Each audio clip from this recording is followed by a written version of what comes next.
So I'm 38, and just now do I feel like I'm finally figuring out what it takes to be healthy and have a career that I enjoy and have some level of happiness and inner peace. But the road to get here has been bumpy as hell. I've tried so many different things, and now I always think back and I'm like, man, if I only knew what I know now back then, I could do things differently and I'd be so much further along than I am today. So if you've ever thought that and you want to learn some things now that can really help you make some real difference in your life today, instead of having to try a million different things to find the one thing that works, in this video I'm going to share my top 3 life lessons that I've learned over the last couple decades that I really wish I would have figured out probably in my early 20s, because things would have gone a lot smoother. So when I was in my 20s, I had no money. I drove an old beat up minivan where the window didn't even work on the driver's side, so I had to jam a frisbee golf frisbee down in there to hold it up or it would literally fall down. I also had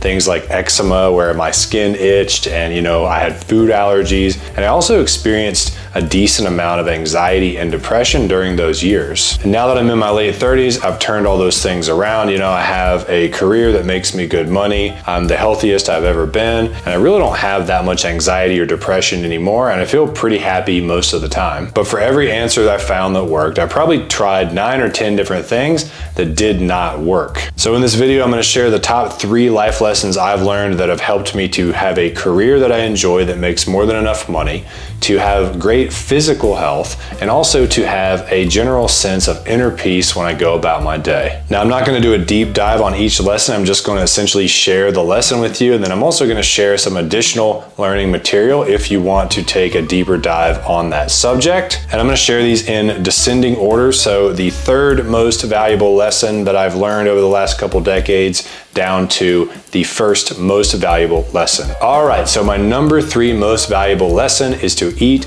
a high nutrient diet. As I said before, I struggle with things like eczema and food allergies. I was that guy who was always hangry. I'd walk around with like Cliff bars in my pockets, and every time my stomach growled in the slightest amount, I would start cramming something because I knew that I would feel like shit if I wasn't eating all the time. That just didn't seem right. It seemed like something was off, but I kind of ignored that for years, and it just kept getting worse. I was also addicted to sugar, and I would want something sweet after every single meal. I originally tried a vegetarian diet, and I was just eating like fake turkey sandwiches, and that actually made me feel worse than I originally felt back when I was eating meat. And after reading a bunch more books and just trying to consume everything online, I finally came across this book called Eat for Health by Dr. Joel Fuhrman. And this book talks about eating not a vegan diet or vegetarian diet, but instead what he calls a nutritarian diet. So a nutritarian diet does not focus on excluding certain things like, oh, you can't have any sugar, you can't have any meat, but instead it focuses on what you should include in your diet. So there's certain foods that have a much higher nutrient density per calorie,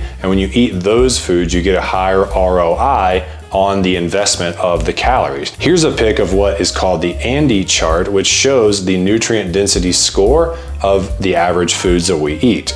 As you can see, vegetables, especially greens, have much more nutrients per calories than other foods. So eating something like spinach would be like buying a rental property for 100 grand, but the thing rents for $10,000 a month, right? Anyone would do that because that ROI is just unheard of. Whereas eating French fries is like buying that same $100,000 house, but the rent is only $100 a month, which nobody would do. So the food we eat basically is the building blocks that make up our body, because our body is always regenerating itself. So you want to eat like really high quality food. It'd be like building a house with the absolute best materials, and it's going to be the most sturdy, solid, badass house you can imagine. Plus, all the science points to this type of diet, like helping people get off medications, reduce heart disease, cancer, and just lose weight and feel amazing. It definitely worked for me, which I know is just an anecdotal example, but it's also worked for probably 20 or 30 other people in my circle that I've sort of shared this with. Now, if you want a really easy way to just take a baby step on this, what I do, and I think is like the best life hack in the world, is to buy a really good blender like a Vitamix and then make green smoothies for breakfast every morning. Like I'm putting spinach, carrot, celery, avocado, strawberries, blueberries, bananas,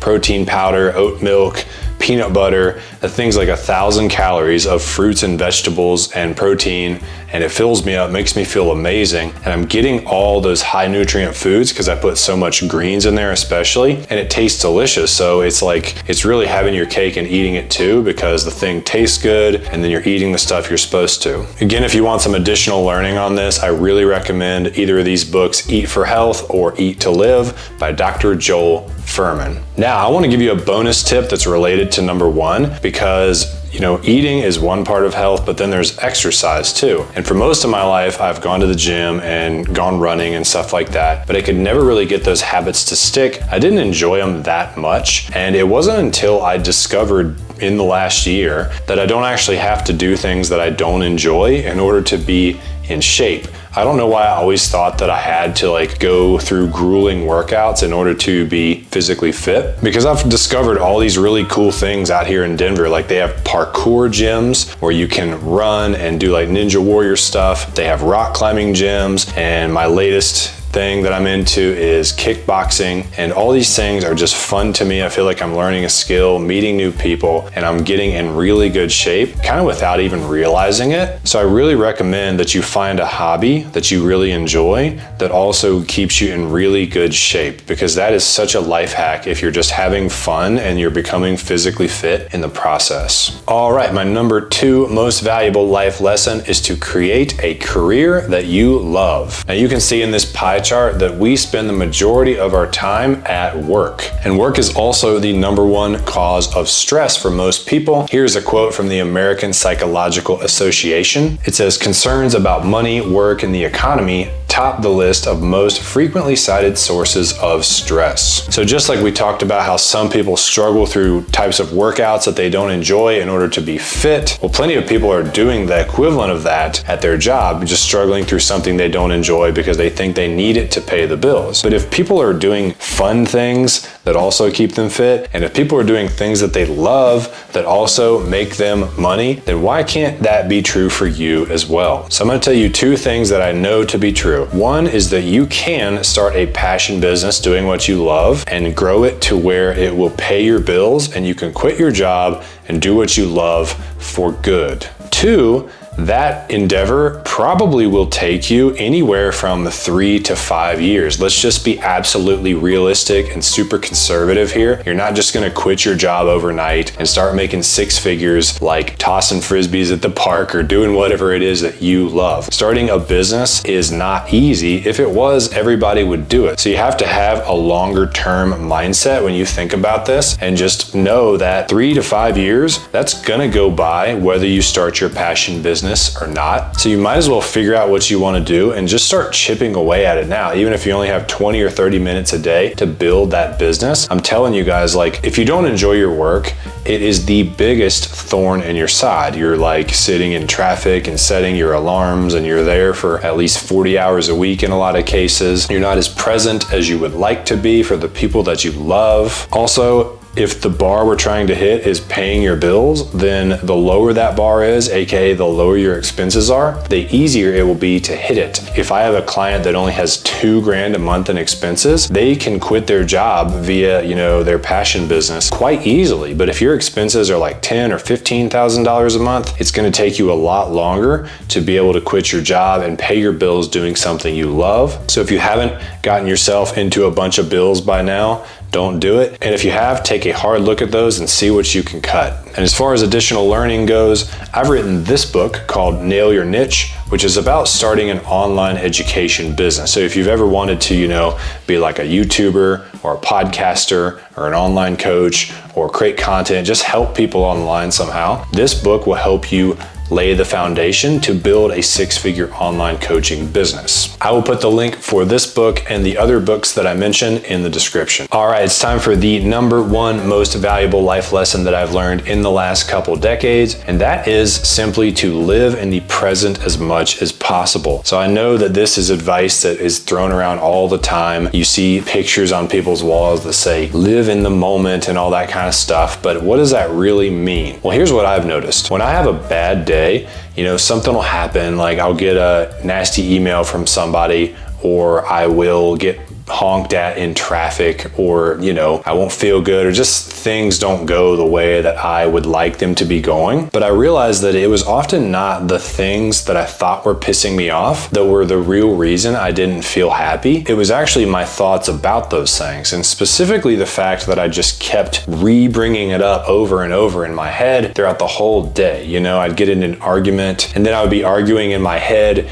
in this fantasy debate with that person for the next 8 hours. And like, while I'm doing that, my body feels like shit, you know, because I'm in this really negative state. And so I learned that most of my unhappiness does not come from the actual external events in my life. It comes from my internal state. And so I used to think that I could have this perfect life if I would just organize all the chess pieces on the board, right? Like the external stuff. I got to get the right house and the right car, and I got to get enough money, and I got to get the right career, and I got to read enough books and take enough vacations and get all my laundry done and reorganize my office closet, you know, and like clean my car and mow the lawn. And then like, once I have everything done, then I can and I'll have this like sense of inner peace. The truth is that those external pieces, like on the chessboard of life, really don't have that much to do with our absolute state of inner peace, with actually being able to be in the moment